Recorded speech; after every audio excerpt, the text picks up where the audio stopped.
Okay, so yeah, I guess it's going. All right, so I wanted to show you this as just as an example. I'm on gotquestions.org. What is a eunuch in the Bible? What does the Bible say about eunuchs? And so the answer, okay, which it says right here that you can read it for yourself. I'm hoping you can see this, and I hope you can see me on here. I look sort of weird to myself on here, but hopefully it's coming through. Now, according to this answer, it says that eunuchs of the Bible were usually castrated males or those incapable of reproduction due to a birth defect. A eunuch was could be somebody who performed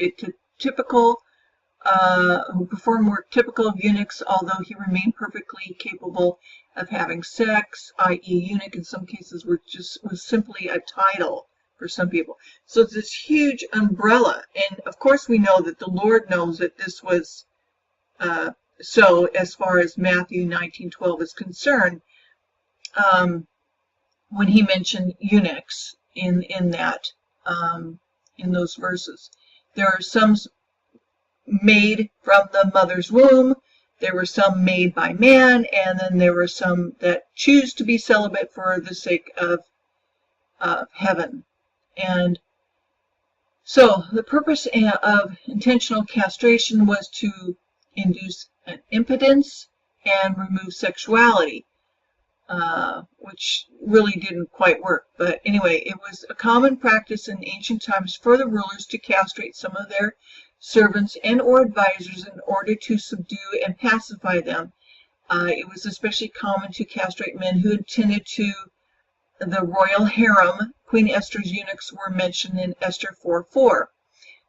Actually, eunuchs were mentioned at least 44 times in the Old Testament, 45 times. Matthew 19:12. Jesus mentions eunuchs in the context of whether it is good to marry. He says, there are eunuchs who were born that way. There are eunuchs who have been made eunuchs by others, and those who choose to live like eunuchs for the sake of the kingdom of heaven, which I just said. So the one who can accept this should accept it. This is key here. This right here, the Lord knew. I mean, this part here, when I read this, especially in the old King James 1611 or 1900 King James, I have the Thompson Bible, was really hit me hard. I knew the Lord was speaking to me, and when it came to this, the one who can accept it should accept it. And Jesus identifies three types of eunuchs here: natural eunuchs, born that way; forced eunuchs, made eunuchs by others; and voluntary eunuchs, those who choose. Okay, and that's, by the way, that's not you can choose it, but it's a gift to be that way. I think it's a gift of the Holy Spirit, and not everybody is given that gift.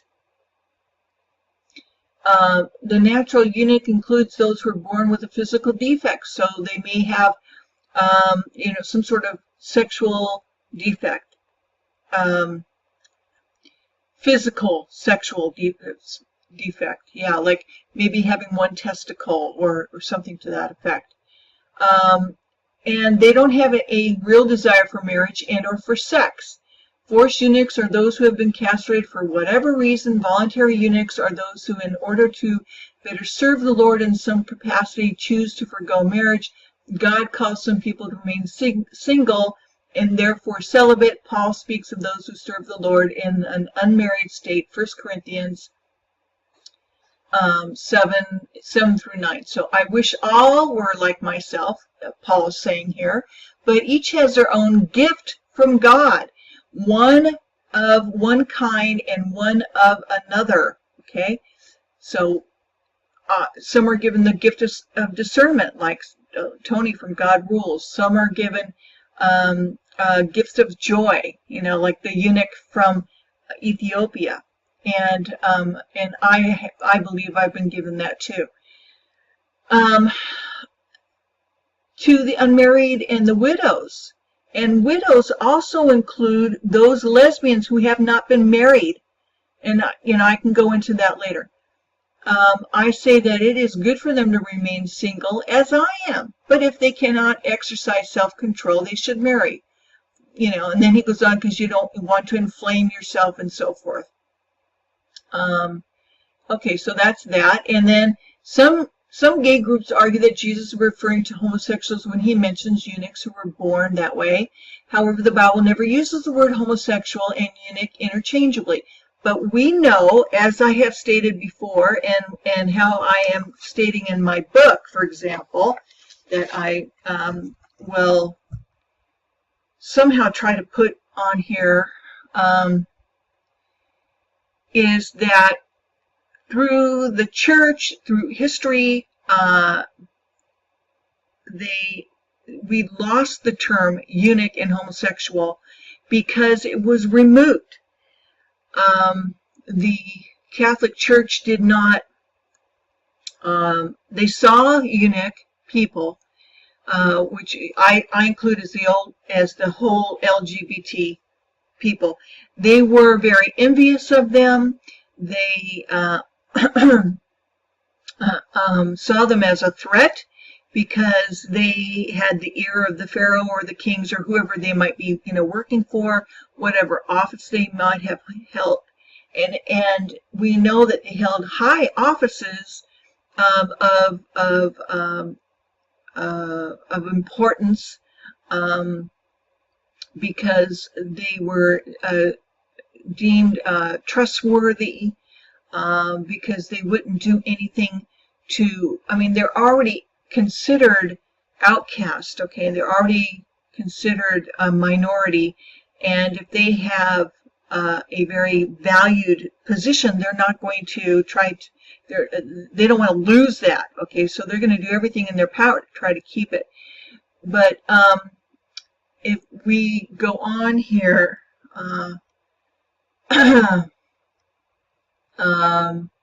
it goes. I've read this too. Who was the Ethiopian eunuch, and so forth. Does the Bible teach that there's a gift of celibacy? I believe yes, it does, and you can look in that for yourselves. We won't go down that right now. Yeah, so that's one that I wanted to show you. What does the Bible say about it? And as I said, yougotquestions.org is a good place to go to. Let's see if I can. Let's see what else it shows here. And of course, and then they have different pictures of what eunuch people look like back in the day. Check out this picture here. This is, I think I showed this, as a picture on one of my YouTube videos. I mean, look at how adorned he is. He doesn't look very flamboyant, but he sure looks different than this guy, huh? Or this guy here. He's very adorned, and so yeah, so you have that picture. There's also, like today's eunuch, and they were seen as very special, blessed, people back in the day. I mean, look at this picture here. I think I've shown this one as well. Look at how adorned. Look at, this huge headdress and very fluffy. I mean, now, come on, does that not look like today's queen or what? Right? So you have that, and then there are other, pictures too that I could try to show you a little bit up closer. Look, and really this reminds me of the Ethiopian eunuch, perhaps. This is ancient times here. I don't know if that's a eunuch or not. I'm not sure what's going on there. or who that is. But this might very well have been Philip and the Ethiopian eunuch, or a depiction of them. But see how well he is adorned, and he looks like any other man. He doesn't look like he's, very flamboyant, like today. Some gay men are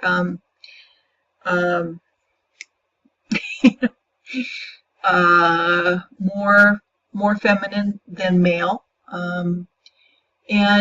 but here the Ethiopian eunuch, once Philip explains to him Isaiah, the book that they're reading here, they're reading in Isaiah chapter 53 is when Philip comes upon him and says, do you understand what it is that you're reading? And the Ethiopian treasurer, who was very well esteemed in Queen Candace's court, she was a very wealthy queen, and Candace is just a title, by the way. He said, well, how can I, if no one can, show me the way or interpret this scripture that I'm reading? And so he goes ahead and proceeds to explain it to him. And he baptizes him, and then Philip is whisked away, supernaturally whisked away. And the Ethiopian eunuch just laughs and just is full of joy, can't believe it. He goes on to tell people about what had happened to him, what he experienced, and he converted all of her realm, okay, which is huge. And eventually he died a martyr, but he brought many, many people to Christ. So I can't wait to meet this guy when I get to heaven. And then, of course, you have today's, this is probably, I would say, Pakistan or India. They have a different name for eunuchs, and that's the other thing too that I wanted to share with you, is that eunuch, again, what I was talking about prior, is a term that was not continued in the West, because the Catholic Church did not see that being called a eunuch, because they decided that priests would be celibate. And if the men had been, if they were saw as anything less than just a man, then they wouldn't have or be able to wield the power that they have, okay? And so in my book here, I wrote about it, and I don't have it. I should have had it like bookmarked here.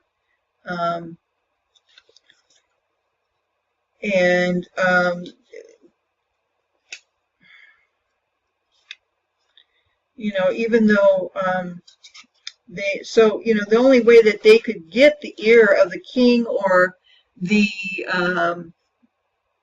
pharaoh or whoever that they were trying to influence in government, they felt they had to change their title, okay?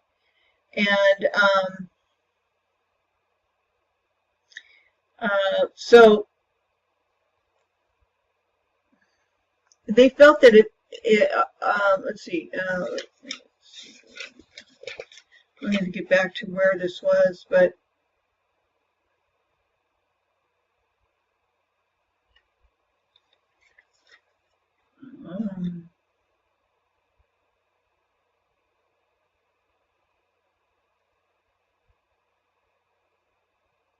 yeah, if you download well.com aquarius.htm, it goes on to talk about